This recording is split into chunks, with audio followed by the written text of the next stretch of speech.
ಮಹಾತ್ಮೆ. ನಿಯತಂ ಕುರು ಕರ್ಮ ತ್ವಂ ಕರ್ಮ ಜ್ಯಾಯೋ ಹ್ಯಕರ್ಮಣಃ ಶರೀರಯಾತ್ರಾಪಿ ಚ ತೇ ನ ಪ್ರಸಿದ್ಧೇದ ಕರ್ಮಣಃ. ನಿನ್ನ ಪಾಲಿನ ಕರ್ಮ ನೀನು ಮಾಡು, ನಿಷ್ಕ್ರಿಯತೆಗಿಂತ ಕರ್ಮ ಮೇಲಲ್ಲವೇ? ನಿಷ್ಕ್ರಿಯನಾದರೆ ನಿನ್ನ ಬಾಳಬಂಡಿಯು ಸಾಗದು. ಕೃಷ್ಣ ಹೇಳುತ್ತಾನೆ, ನೀನು ನಿನ್ನ ಸ್ವಭಾವಕ್ಕೆ ಅನುಗುಣವಾದ ಜ್ಞಾನಕ್ಕೆ ಪೂರಕವಾದ ನಿಯತ ಕರ್ಮವನ್ನು ಮಾಡು ಎಂದು. ಇಲ್ಲಿ ಅರ್ಜುನನನ್ನು ನೋಡಿದರೆ ಆತನ ನಿಜ ಸ್ವಭಾವ ಅನ್ಯಾಯದ ವಿರುದ್ಧ ಹೋರಾಡಿ ದೇಶದ ಪ್ರಜೆಗಳ ರಕ್ಷಣೆ ಮಾಡುವ ಕ್ಷತ್ರಿಯ ಸ್ವಭಾವ. ಅದನ್ನು ಬಿಟ್ಟು ದೇಶದಲ್ಲಿ ಅನ್ಯಾಯ ತಾಂಡವವಾಡುತ್ತಿರುವಾಗ ಜ್ಞಾನ ಮಿಗಿಲೆಂದು ತಪಸ್ಸನ್ನಾಚರಿಸಿದರೆ ಅದು ನಿಜವಾದ ಯೋಗವೆನಿಸುವುದಿಲ್ಲ. ಎಂದೂ ನಿಷ್ಕ್ರಿಯನಾಗಬೇಡ.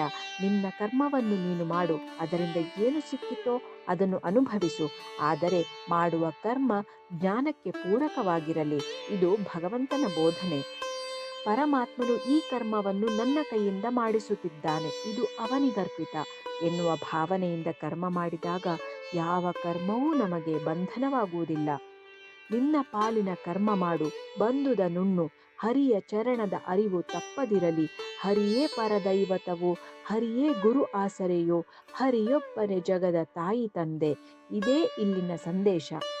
ನಾವು ದೇಹದಲ್ಲಿರುವಷ್ಟು ಕಾಲ ಕರ್ಮ ಅನಿವಾರ್ಯ. ಅಪರೋಕ್ಷ ಜ್ಞಾನ ಬಂದಾಗಲೂ ಕೂಡ ಕರ್ಮ ನಿರಂತರ. ಈ ರೀತಿ ಕೃಷ್ಣ ಕರ್ಮ ಸಿದ್ಧಾಂತವನ್ನು ಈ ಶ್ಲೋಕದ ಮುಖೇನ ನಮ್ಮ ಮುಂದೆ ಬಿಚ್ಚಿಟ್ಟಿದ್ದಾನೆ.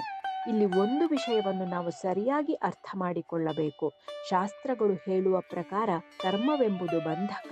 ಕರ್ಮ ಮಾಡುವುದರಿಂದ ನಾವು ಕರ್ಮಚಕ್ರದಲ್ಲಿ ಸಿಲುಕುತ್ತೇವೆ. ಆದರೆ ಇಲ್ಲಿ ಕರ್ಮ ಅನಿವಾರ್ಯ ಆದರೂ ಕರ್ಮ ಬಂಧನಕ್ಕೆ ಒಳಗಾಗದೆ ಮೋಕ್ಷ ಮಾರ್ಗವನ್ನು ಹೇಗೆ ಪಡೆಯಬಹುದೆಂಬುದನ್ನು ಮುಂದಿನ ಶ್ಲೋಕಗಳಲ್ಲಿ ತಿಳಿಸಲಾಗಿದೆ. ಹೀಗೆ ಎಲ್ಲರೂ ತಮ್ಮ ತಮ್ಮ ಪಾಲಿಗೆ ಬಂದ ಕರ್ತವ್ಯಕ್ಕೆ ಚ್ಯುತಿ ಬಾರದಂತೆ ಹರಿಸ್ಮರಣೆಯನ್ನು ಜಾಗೃತಿಯಲ್ಲಿದ್ದುಕೊಂಡು ಸತ್ಕರ್ಮ ಮಾಡುತ್ತಾ ಸನ್ಮಾರ್ಗದಲ್ಲಿ ನಡೆಯೋಣ.